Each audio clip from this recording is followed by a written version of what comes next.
May gabi sa tanan. Og labaw na tong nagtanaw sa online sa page akong igsuon. Una sa tanan, una ko musulti about sa akong igsuon. Magpasalamat ko nga naagid mo karon diri niduyog og para sa akong igsuon nga manawag og hustisya.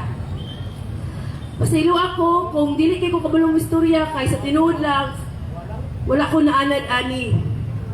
Buto na naon wala kasi kabalong nga nadi sum babae si kapitan. As in pahipi-hipi ragyud ko sa pamilya, padaplin-daplin ragyud ko. Karon ragyud ko lang usog. Tungod sa nahitabo sa akong igsuon.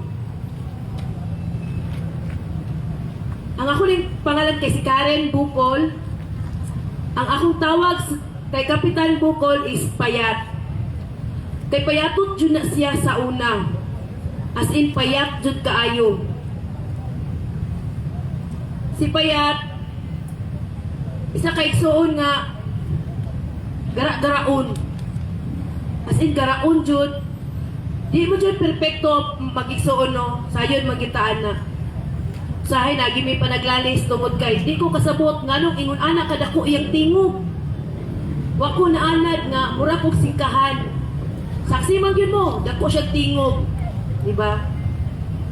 Pero yung anak lagi na siya. Anton sa naanad na lang ko.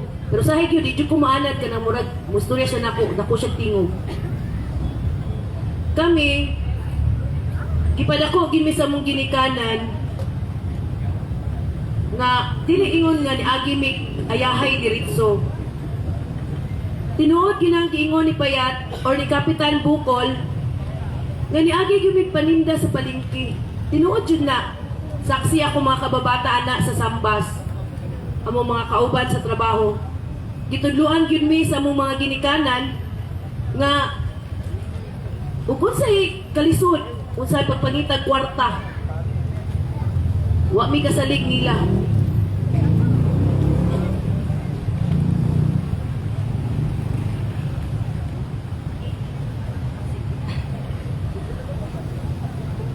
Sakit lang kayo kay akong igsuon sa sobra ka tudlo sa mong ginikanan kamaayo gani. Nadala gyud ni hangtod karon nga unahon gyud ang tao. Tao gyud di manglamang. Mao gina di manglamang. Di manamak og katungod. Sabton ang kalisod sa uban. Mao gina. Saksi man siguro mo sa among pamilya. Nga wa gyud mi nagpakaron ingnon aning lugara. Wa mi nagpakaingon unsa mi aning lugara. Ni serbisyo lang gyud sakto ang akong igsuon. Pero sa iyang pagpanerbisyo, nadangtan niya ni karon. Nawala siya tungod sa pagbulgar sa mga di maayong binuhatan. Saksi man siguro tatanan. Kay kita man yun, nakakita sa iyang live. O giunsa siya pagpatay.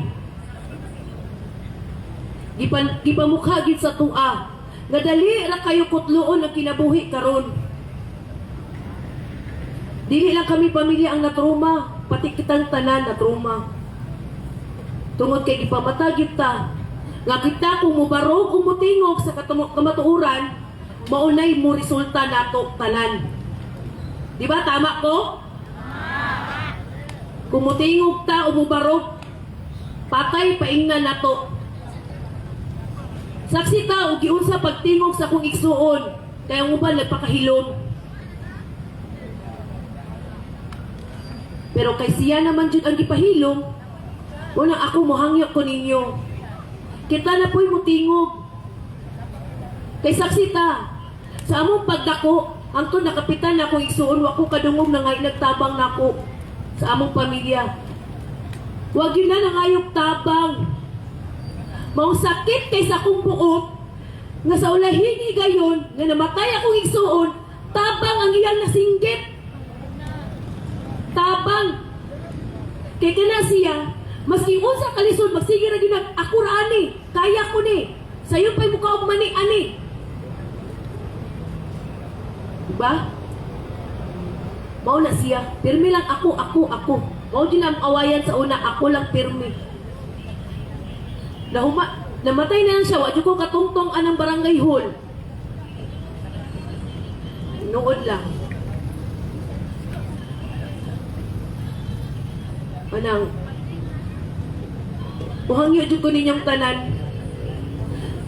Ngaunta, dili na to siya kalimtan sa pag-ampo.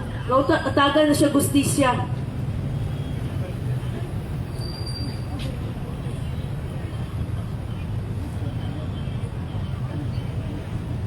Sa iluad yung kuha kay murag napit ko ma-emotional pero before ko na ni dire ni adto ko sa Wixon kay 1/4 ra jud akong kaisog kumpara sa iya ha.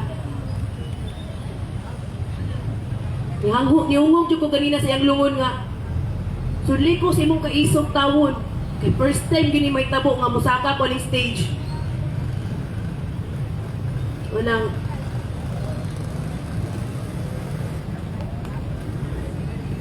na manawagan ko sa tanan nga unta dili na to kalimtan ang iyang giparugan, ang iyang gipaglaban, mga korupsyon tanan, di ba? Kita magina ninyo katong last niya nga rally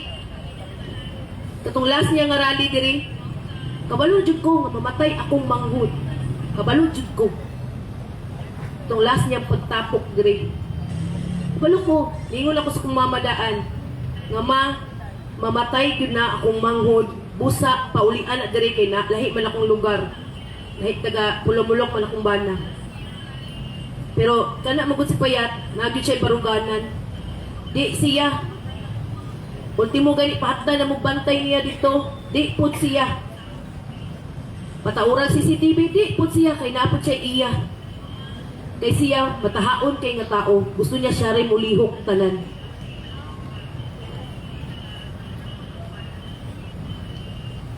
Mao nang itong ni Agi, lain jud ako ang speech nga nahiubos ko gamay. Kay tan-aw na ko, wala jud hustisyang maabot sa akong igsuon. Pero nakita kamong tanan karon. Daghan kitang nag-ampo og nitingog og nibaro para niya. Kay tungod nakadungog mo sa iyang tabang. Kita ba jud tanan ang iyang gitawag ato kay online man to, live man to, naka-live man to, di ba? So gisaksi jud ta tanan nga kitang tanan gipangayuad tabang sa akong igsuon for the first time na akong nadungog sa iyang bakbak. Sukad ni sulod siya anang pagkakapitan. Wa ko kadungog yun nga nangaytabang akong igsuon sa kuha. Ambot lang sa uban. Pero sa ako, wa gyud. Kaya di yun na siya gusto mag-apil-apil mi anang iyang pamulitiko. Sa ako di yun na siya gusto. Bawat comment na ko na yung live, kay simpre, igsuon good mi. Masakitan ko usahay nga na mag-bash niya nga. Tama ba na yung ipaglaban? Wala, may mali. Mo na makikita gani na siya nga mag-comment ko ana, ang iya yung tawagan din akong mama, ipa-delete ng post ni ate. Kaya di siya gusto mag-apil-apil ko. Kaya lahi magod ako ang kuwan sa pamilya. Papel, anak ba? Wala ko sa politika. Pero karon kay gikuan man nilang tingog akong igsuon, kisa pa may mubarong para niya. Kisa pa may mutingog para niya, dapat kitang tanan. Kitang tanan. Tabangi tawon akong pamilya. Tabangi tawon mi. Para makapot sa akong igsuon ang mustisya nga dapat niya. Kay dili jud deserve sa akong manghod ang naa sa ingon ana nga sitwasyon karon. Tuod na nerbisyo siya tarong. Para sa tao ang iyang gihuna-huna. Sa ulahing higayon tao jud ang iyang gihuna-huna. Masaksi nyo, bahalang mamatay siya. Basta mubarog siya para sa katawhan.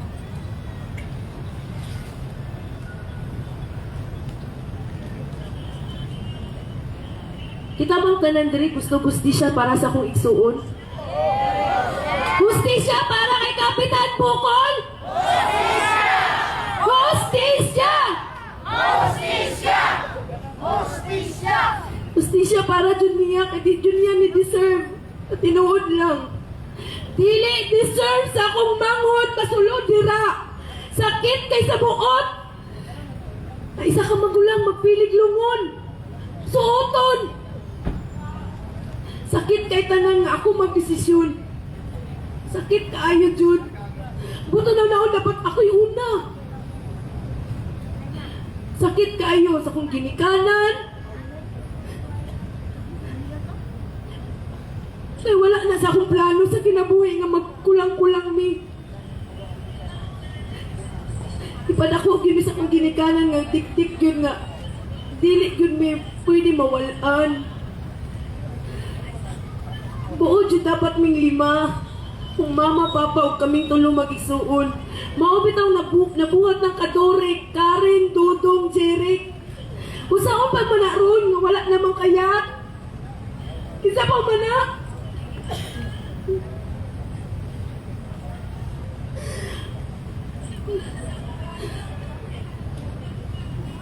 Anak, tubangit taon miniyog ampo. Naunta, makuha ang hustisya para sa kong igsuon.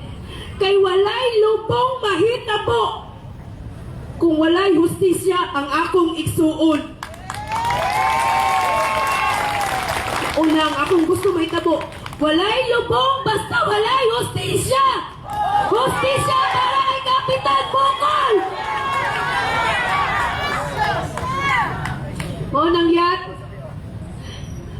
dikwaan kanilang tingog, pero naamit na lang diri mo para nimo. Tabangit tawa ni mong ate. Kay bahalag daghan kay tetret sa tuwa. Di ko mahadlok.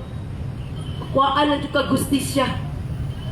Walay timan bahalag kontra ka na kung gibuhat karon. Pero mo parog yung ko para sa kumbanggon. Karon ragid ko magpakaate niya. Walang daghan kay salamat ninyong tanan. Ugunta, di ta muundang hangtod walay hustisya. Hustisya para sa akong igsuon. Hustisya para kay Kapitan Bukol. Hustisya para kay Kapitan Bukol. Hustisya! Hustisya! Daghan kay salamat inyong tanan. Daghan kay salamat ninyong tanan. Dili pa enough ang akong pagpasalamat. Pero salamat jud kayo sa among tibuok pamilya, pinaagi lang magpapa. Jeric, salamat kaayo ninyong tanan.